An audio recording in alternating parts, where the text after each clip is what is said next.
Bismillahirrohmanirrohim. Assalamualaikum warahmatullahi wabarakatuh. Bagaimana kabarnya adik-adikku semuanya? Semoga dalam keadaan sehat walafiat ya, dan tetap menjaga protokol kesehatan. Baik adik-adikku semuanya, sebelum kita ke materi inti, terlebih dahulu kalian mengisi daftar hadir yang sudah Ibu share di Google Classroom. Pada materi kita kali ini, kita akan mempelajari lanjutan dari materi struktur dan fungsi jaringan hewan dengan subbab sifat totipotensi dan kultur jaringan. Oleh karena itu, silakan kalian mengamati dan menyaksikannya ya. Oke, kita lanjut. Nah, coba kalian amati gambar. Di depan kalian mengapa banyak sekali toples-toples yang di dalamnya terdapat tumbuhan. Ya, alasannya apa? Tidak mungkin kan segala sesuatu terlihat tanpa ada alasannya. Pasti ada alasan tertentu kenapa tumbuhan-tumbuhan bisa berada di dalam banyak toples. Kemudian, kenapa tumbuhan bisa ada di dalam gelas ukur misalkan seperti yang ada di depan kalian? Nah, sekarang ke definisinya. Jadi, sifat totipotensi itu merupakan potensi pada setiap sel penyusun jaringan dewasa untuk mengadakan pembelahan dan membentuk individu baru. Atau kemampuan setiap sel tumbuhan untuk tumbuh menjadi individu baru yang sempurna. Nah, teori totipotensi ini dikemukakan oleh G. Heberlein pada tahun 1898. Dia adalah seorang ahli fisiologi yang berasal dari Jerman. Kemudian, pada tahun 1969, seorang ilmuwan bernama F.C. Stewart menguji ulang teori tersebut dengan menggunakan objek empulur wortel. Dengan mengambil satu sel empulur wortel, Stewart bisa menumbuhkannya menjadi satu individu wortel. Nah, oke, kita lanjut.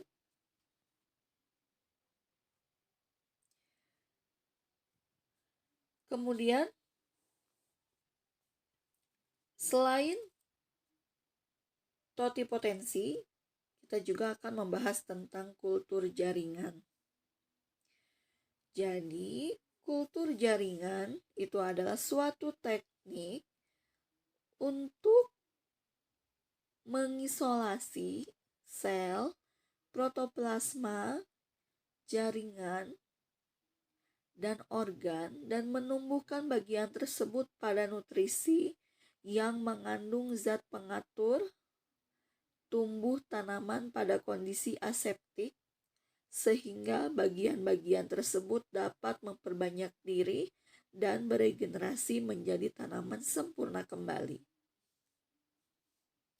Itu pengertian dari kultur jaringan. Atau dari definisi yang lain, bahwa kultur jaringan itu adalah teknik perbanyakan tanaman dengan cara mengisolasi bagian tanaman. Bagian apa saja yang diisolasi, yaitu bagian jaringan, akar, batang, daun, dan mata tunas. Kemudian menumbuhkannya pada media buatan yang kaya nutrisi dan zat pengatur tumbuh atau hormon secara aseptik atau steril dalam wadah tertutup yang tembus cahaya. Misalnya adalah botol-botol kaca pada suhu tertentu sehingga bagian tanaman dapat memperbanyak diri dan beregenerasi menjadi satu tanaman lengkap. Nah, bibit yang dihasilkan dari kultur jaringan mempunyai beberapa keunggulan, antara lain yang pertama, mempunyai sifat yang identik dengan induknya. Yang kedua, dapat diperbanyak dalam jumlah yang besar sehingga tidak terlalu membutuhkan tempat yang luas. Yang ketiga, mampu menghasilkan bibit dengan jumlah besar dalam waktu yang singkat. Yang keempat, kesehatan dan mutu bibit lebih terjamin. Dan yang kelima, Kecepatan tumbuh bibit lebih cepat dibandingkan dengan perbanyakan konvensional. Kemudian,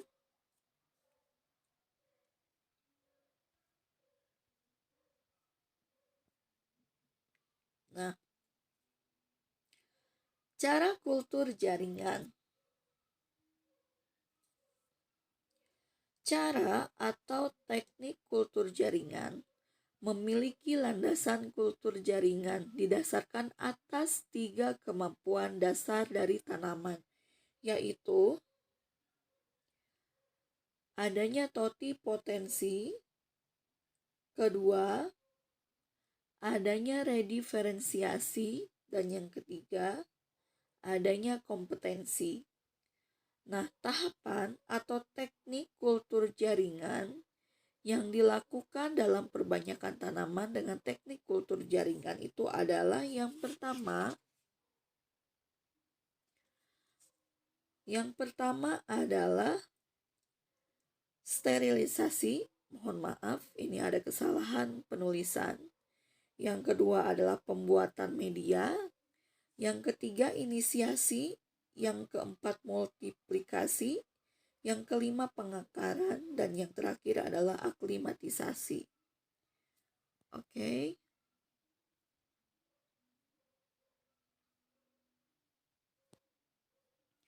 Nah, Ibu akan menjelaskan yang pertama yaitu sterilisasi.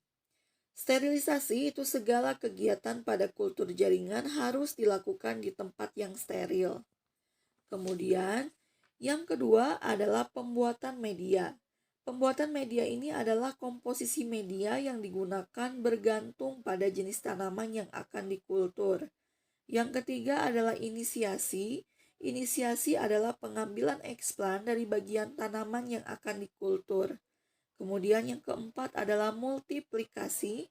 Ini adalah kegiatan memperbanyak calon tanaman dengan menanam eksplan pada media. Kemudian yang kelima adalah pengakaran. Ini adalah fase saat eksplan akan menunjukkan adanya pertumbuhan akar yang menandai bahwa proses kultur jaringan yang dilakukan mulai berjalan dengan baik. Dan yang terakhir adalah aklimatisasi. Ini adalah kegiatan memindahkan eksplan keluar dari ruangan aseptik ke bedeng. Oke, kita masuk ke tipe-tipe kultur jaringan. Tipe-tipe dari kultur jaringan itu yang pertama adalah seed kultur. Yang kedua adalah kultur organ atau organ kultur. Yang ketiga adalah kultur kalus atau kalus kultur. Yang keempat adalah kultur suspensi sel atau suspension kultur. Yang kelima adalah kultur protoplasma dan yang terakhir kultur haploid. Tapi kalau misalkan kalian punya buku Erlangga kelas 11, di situ dituliskan bahwa jenis-jenis kultur jaringan itu ada 5 macam. Yang pertama itu ada meristem kultur. Meristem kultur itu teknik kultur jaringan yang menggunakan eksplan dari jaringan muda atau meristem. Kemudian yang kedua ada polen atau anterkultur. Itu teknik kultur jaringan yang menggunakan eksplan dari serbuk sari atau benang sari. Yang ketiga adalah protoplas kultur. Itu teknik kultur jaringan menggunakan eksplan dari protoplasma atau sel hidup yang telah dihilangkan dinding selnya. Kemudian ada kloroplas kultur. Ini merupakan teknik kultur jaringan yang menggunakan eksplan kloroplas untuk bertujuan perbaikan sifat tanaman dengan membuat varietas baru. Dan yang kelima ada somatic cross atau silangan protoplasma, yaitu penyilangan 2 macam protoplasma menjadi satu, kemudian dibudidayakan hingga menjadi tanaman yang mempunyai sifat baru. Itu merupakan jenis-jenis dari kultur jaringan.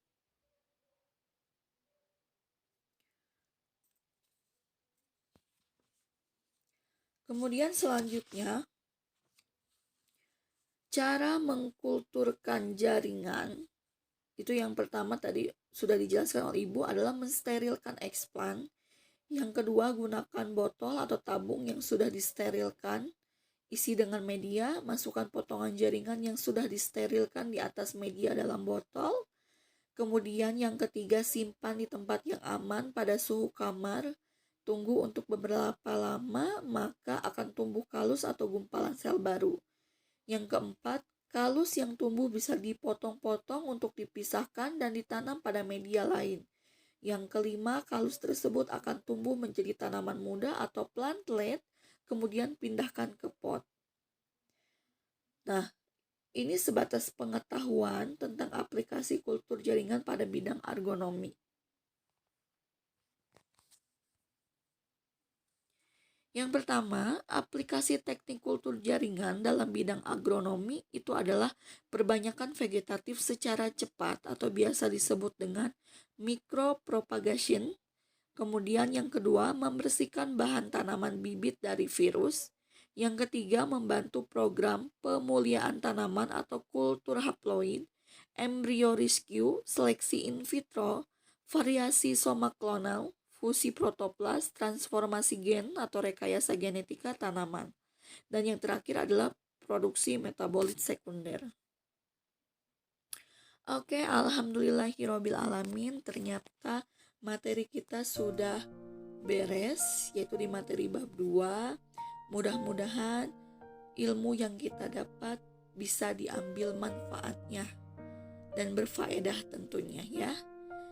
Nah, tugas karena berhubung materi dari awal sampai dengan terakhir tadi kultur jaringan sudah kita bahas sama Ibu dan juga sudah diamati dan disaksikan oleh kalian, maka ada tugas di sini yaitu mengerjakan latihan soal uji kompetensi dari nomor 1 sampai dengan nomor 20. Dikerjakan di buku tugas beserta dengan soalnya dan juga jawabannya. Paham ya? Baik, jazakillah khairan kasiron bagi kalian yang sudah menyimak dari awal sampai akhir. Terima kasih semuanya. Akhirul kalam. Wassalamualaikum warahmatullahi wabarakatuh.